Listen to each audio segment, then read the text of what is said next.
अस्सलाम वालेकुम students, this is Mohammad Aamir Luqman. तो हम लोग अपने गैशियस एक्सचेंज वाले चैप्टर के अंदर स्टार्ट आज करते हैं gaseous exchange in some representative animals.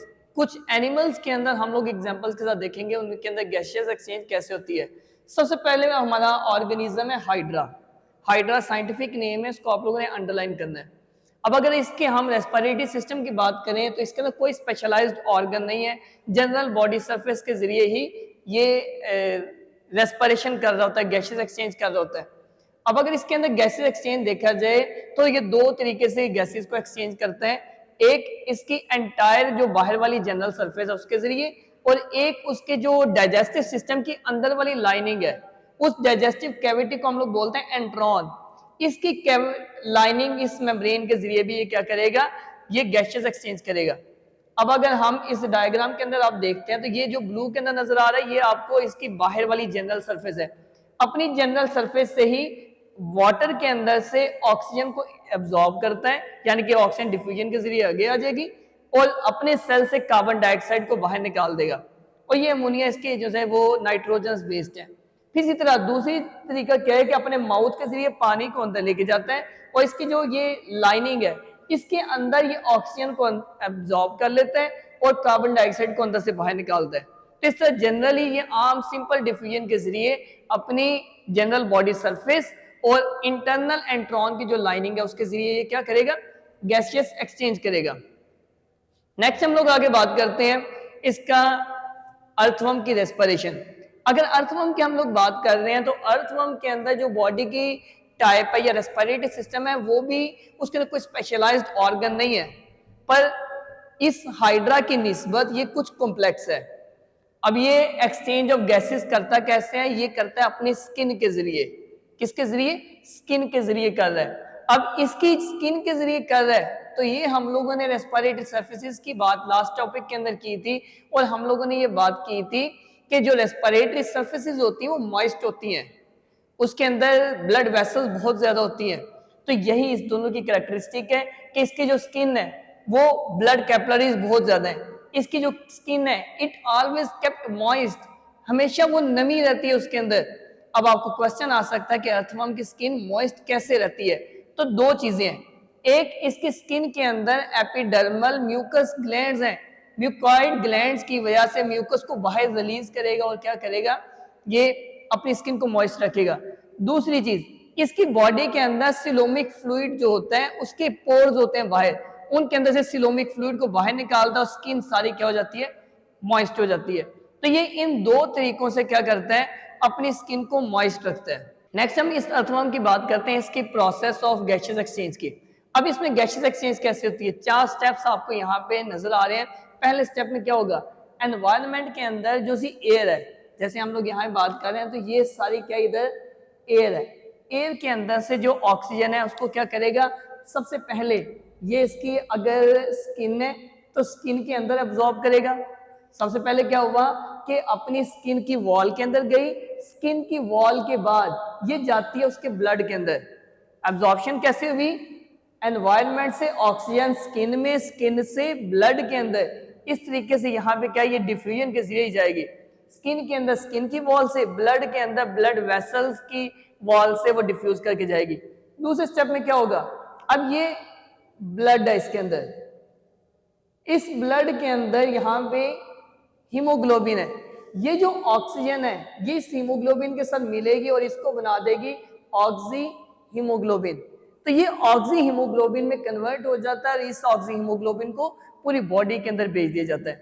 Clear. उसके बाद थर्ड स्टेप के अंदर क्या किया जाएगा कि इस ब्लड को हर सेल्स तक पहुंचाया जाता है और वो टिश्यू फ्लूइड के जरिए, सिलोमिक फ्लूइड के जरिए तमाम सेल्स तक चले जाता है। अब सेल्स के अंदर रेस्पिरेशन का प्रोसेस होगा, फिर वहां से जो कार्बन डाइऑक्साइड है उसको क्या किया जाता है, उसको वहां से बाहर निकाल दिया जाता है। तो वो इसी तरह स्किन के जरिए ही अपने प्लाज्मा के अंदर से जो कार्बन डाइऑक्साइड है उसको क्या करेगा, बाहर निकाल देगा। तो ये प्रोसेस है आपका इस अर्थवर्म की रेस्पिरेशन का। नेक्स्ट हम लोग आगे बात करते हैं रेस्पिरेशन इन कॉकरोच।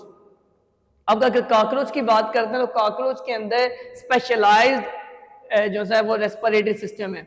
हमने पहले दोनों के अंदर देखा है स्पेशलाइज्ड नहीं है, यहाँ पे स्पेशलाइज्ड है। 3 तरह के इसके अंदर स्ट्रक्चर्स इन्वॉल्व हैं। ट्रैकियाई, इसके अंदर स्पाइरिकल्स और ट्रैकियोल्स। 3 स्ट्रक्चर्स इन्वॉल्व हैं, ट्रैकियाई और स्पाइरिकल्स एंड ट्रैकियोल्स। ट्रैकियाई क्या है? इसका जो पूरा रेस्पिरेटरी सिस्टम है, वो रेस्पिरेटरी सिस्टम एक नेटवर्क की तरह का, नेटवर्क ऑफ ट्यूब्यूल्स हैं। उन ट्यूब्यूल्स के नेटवर्क को क्या बोलते हैं? ट्रैकियाई बोलते हैं। आपको शॉर्ट क्वेश्चन आ सकता है कि ट्रैकियाई क्या होता है? It is a network of tubules present in the respiratory system of cockroach. उसको हम लोग क्या बोलते हैं? ट्रैकियाई बोलते हैं।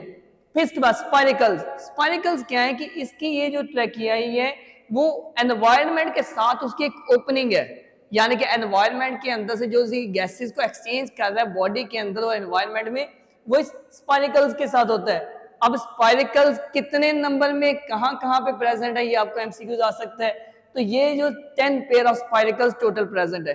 कितने हैं? एक कॉकरोच की बॉडी में 10 पेयर्स हैं। उनमें से 2 पेयर थोरैक्स के अंदर है और 8 पेयर एब्डोमेन के अंदर। जो उसका थोरैक्स वाला रीजन है, हेड के पीछे वाला, उसके अंदर 2 पेयर, और जो एब्डोमेन वाला है उसके अंदर 8 पेयर्स इन्वॉल्व है। क्लियर? हमने ट्रैकियाई की बात की, हमने स्पाइरिकल्स की बात की। ये दोनों बड़े इंपॉर्टेंट क्वेश्चंस हैं, साथ ये डायग्राम भी बनेगी। तो ये क्या है? ये स्पाइरिकल एक ओपनिंग है, अंदर से सारा रेस्पिरेटरी सिस्टम इस एनवायरनमेंट के साथ कनेक्ट होता है इस ओपनिंग के जरिए, उसे बोलते हैं स्पाइरिकल। नेक्स्ट है ट्रैकियोल्स। अब आगे से स्पाइरिकल्स के बाद ट्रैकियाई का सारा सिस्टम है। ट्रैकियाई एंड होते हैं एक ब्लाइंड एंडेड ट्यूब्यूल्स में, ऐसी ट्यूब्यूल जो आगे से बंद है, ठीक है। उनके अंदर ये डक्ट्स के अंदर एंटर वो एंड होते हैं, जिसकी वजह से जो सी अंदर वाली ऑक्सीजन है वो बॉडी के लिविंग टिश्यूज तक चली जाती है। तो ये आपके क्या करते हैं कि वो जहां पे असल गैसेस एक्सचेंज हो रही हैं वो इसके अंदर क्या है? उन्हें ट्रैकियोल्स बोलते हैं। तो ट्रैकियोल्स क्या है? इन ट्रैकियाई की ब्लाइंड एंडेड डक्ट्स जो कि बॉडी टिश्यूज के साथ कनेक्ट होती हैं, जो कि गैसेस एक्सचेंज करती हैं, उन्हें क्या बोलते हैं? ट्रैकियोल्स बोलते हैं।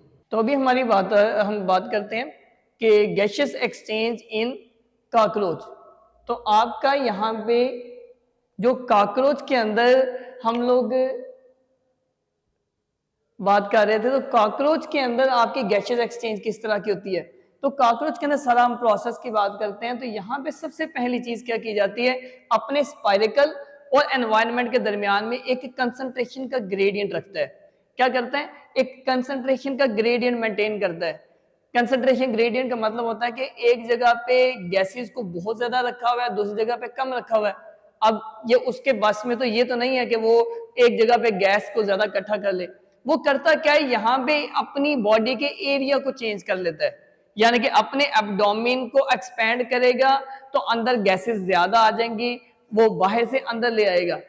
अपने एब्डोमेन को कॉन्ट्रैक्ट करेगा, अंदर एयर प्रेशर बढ़ जाएगा, तो अंदर से गैसेस क्या होंगे? ऑटोमेटिकली बाहर निकल जाएंगी। तो इसने क्या करना है? Concentration gradient is set up between cells and spiracular opening के अपनी ये बॉडी और एनवायरनमेंट के दरमियान में क्या करेगा? एक कंसंट्रेशन ग्रेडियंट मेंटेन करता है, जिसकी वजह से जो ऑक्सीजन है वो डिफ्यूज कर जाती है वो बॉडी के अंदर और एनवायरनमेंट के अंदर। अब इसके अंदर किया क्या जाता है? यहाँ पे जो रोल आता है वो रोल आता है इसके डॉर्सोवेंट्रल मसल्स का। किसका रोल है? डॉर्सोवेंट्रल मसल्स का।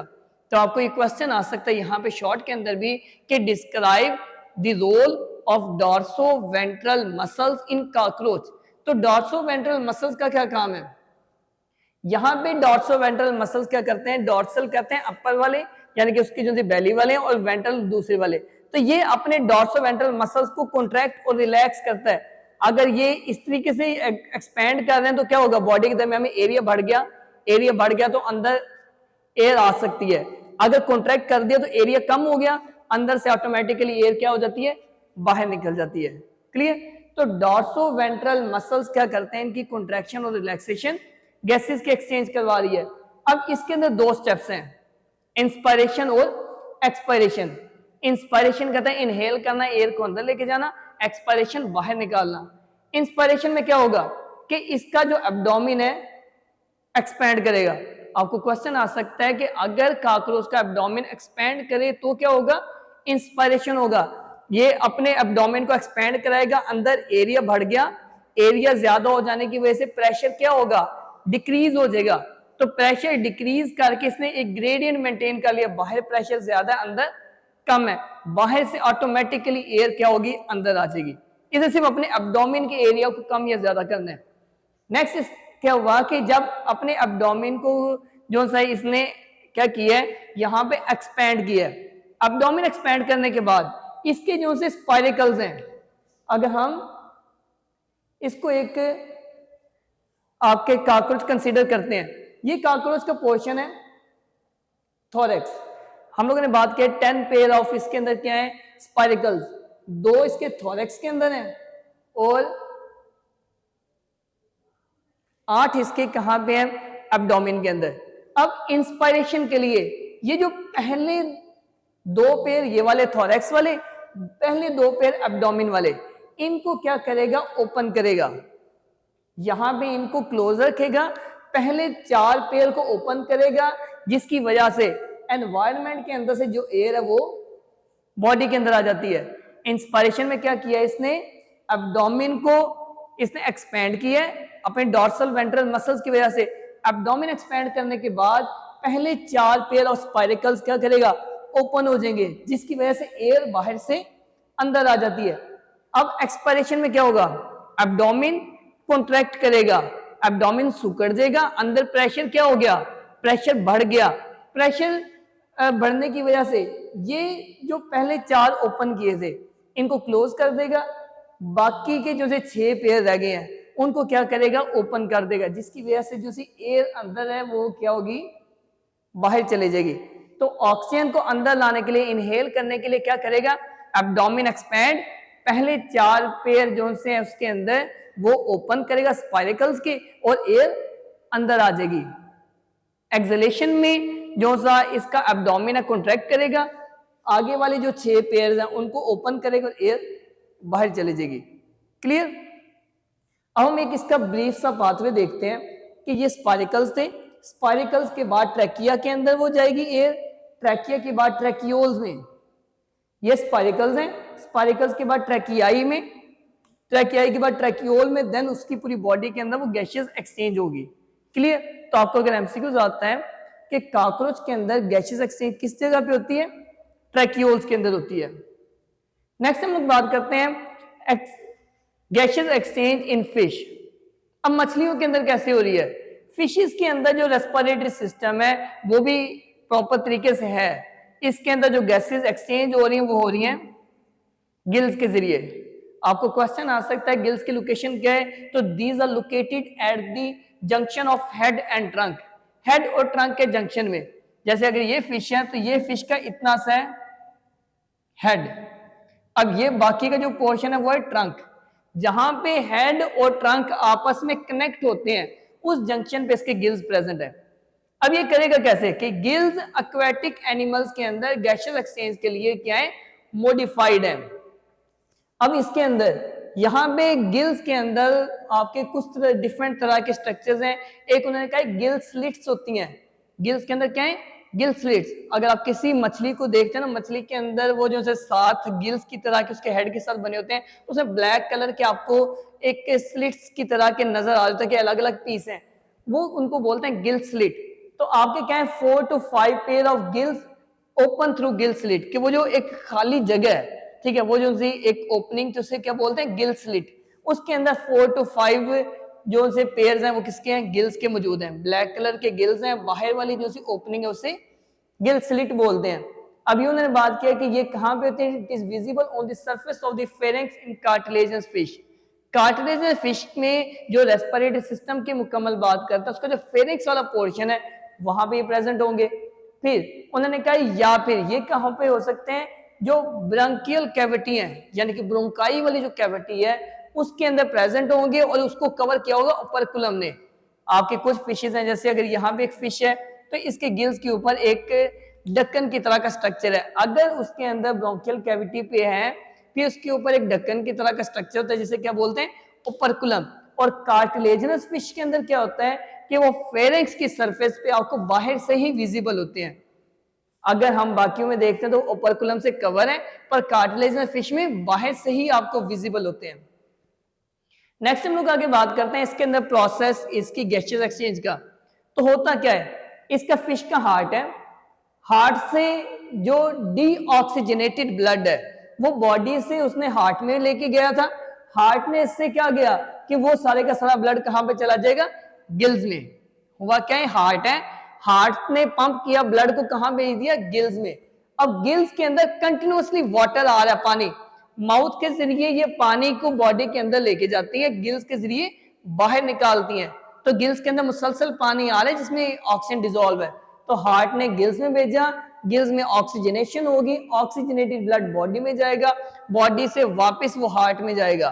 तो अब हार्ट में क्या है कि हमारी बॉडी के अंदर क्या होता है कि ऑक्सीजनेटेड ब्लड भी आ रहा है, डीऑक्सीजनेटेड भी आ रहा है, यानी कि दो अलग अलग तरह का वो ब्लड आ रहा है।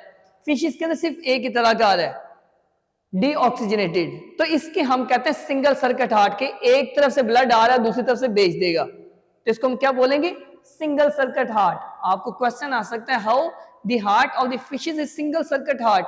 तो क्यों सिंगल सर्किट है कि अगर हम इस हार्ट की बात करें तो ये अपने अंदर डीऑक्सीजनेटेड ब्लड लेके आता है और गिल्स में भेज देगा, गिल्स से वापस हार्ट में नहीं आएगा, गिल्स से डायरेक्ट बॉडी में जाएगा, इसलिए इसके अंदर क्या है, ये सिंगल सर्किट हार्ट है। नेक्स्ट हम लोग बात करते हैं रेस्पिरेशन इन बर्ड्स। अगर बर्ड्स की हम बात करते हैं तो आज के लेक्चर में हम सिर्फ उसका इंट्रोडक्शन देखते हैं थोड़ा सा। तो बर्ड्स के अंदर जो रेस्पिरेशन का सारा सेटअप है वो बड़ा एक कॉम्प्लेक्स की तरह का है, ठीक है, इसलिए इसको दो हिस्सों में डिवाइड किया है। तो आपके रेस्पिरेशन इन अगर बर्ड्स देखा जाए तो बर्ड्स के रेस्पिरेशन में एक आपको बड़ा इंपॉर्टेंट क्वेश्चन बनता है, पैराब्रोंकाई। पैराब्रोंकाई क्या होते हैं, यहाँ पे हमारी बॉडी में तो एल्वियोलाई है जहाँ गैसेस एक्सचेंज हो रही है, यहाँ पे एल्वियोलाई की जगह पैराब्रोंकाई होते हैं। बर्ड्स के रेस्पिरेटरी सिस्टम में दो चीजें ज्यादा आपको नजर आ रही होती हैं, एक होता है इसके अंदर एयर सैक्स जिसके अंदर एयर को वो ट्रैप कर लेते हैं, एक है पैराब्रोंकाई। तो इन बर्ड्स को मुसलसल एयर कभी बॉडी के अंदर खत्म नहीं होती, तो एयर सैक्स की वजह से इनकी बॉडी के अंदर एयर रहती है। तो पैराब्रोंकाई क्या होते हैं कि in the lungs of birds these are the tiny thin walled ducts, यहाँ पे छोटी छोटी डक्ट्स हैं, इस तरह की नालियां हैं छोटी छोटी। अब वो करते क्या है, एल्वियोलाई की जगह पे प्रेजेंट है जहाँ पे गैसेस एक्सचेंज होनी है, तो एल्वियोलाई की जगह इधर क्या है, डक्ट्स हैं, सैक्स नहीं है, डक्ट्स हैं, ट्यूब्स की तरह के स्ट्रक्चर हैं जिसके अंदर ये हो रही है। अब ये जो सी पैराब्रोंकाई है ये दोनों साइड से ओपन होती हैं, यानी कि ये वाली भी ओपनिंग है, ये वाली भी ओपनिंग है, तो दोनों साइड से ओपन है और मुसलसल वेंटिलेट हो रही है कि हर वक्त यहाँ से जो एयर है वो इसके अंदर जा रही है, इधर से बाहर निकाल रही है, फिर एयर सैक के अंदर से एयर आ जाती है। तो ये पैराब्रोंकाई है और इसकी जो वॉल्स होती हैं इनके इर्द गिर्द भी ऐसे ब्लड कैपिलरीज हैं और गैसेस एक्सचेंज यहीं पे होती है। तो ये साइट्स हैं गैसेस एक्सचेंज की। आपको अगर क्वेश्चन आए कि बर्ड्स के अंदर गैसेस एक्सचेंज की साइट्स कौन सी है, पैराब्रोंकाई, तो पैराब्रोंकाई क्या होते हैं कि these are thin walled ducts present instead of alveoli open at both ends, और आपके क्या करते हैं कि ये वेंटिलेशन मुकम्मल तौर पे कर रही होती है। अब होता क्या है कि ये बर्ड ने क्या किया, अपने जो है वो रेस्पिरेटरी सिस्टम के अंदर इस तरह एयर को अंदर दाखिल करता है, एयर क्या करते हैं इन डक्ट के जरिए इस नीचे वाले जो पोस्टीरियर वाला इसका एयर सैक है उसके अंदर आती है, यहाँ से एयर इसके अंदर मूव करती जाएगी और इस एयर सैक में एयर आ गई, इतनी दौरान दोबारा से फिर इसमें आ जाती है। तो इस पैराब्रोंकाई के अंदर मुसलसल आपकी हर वक्त एयर रहती है। तो बाकी का इसका हम जो है इंशाल्लाह नेक्स्ट लेक्चर के अंदर इसको देखेंगे।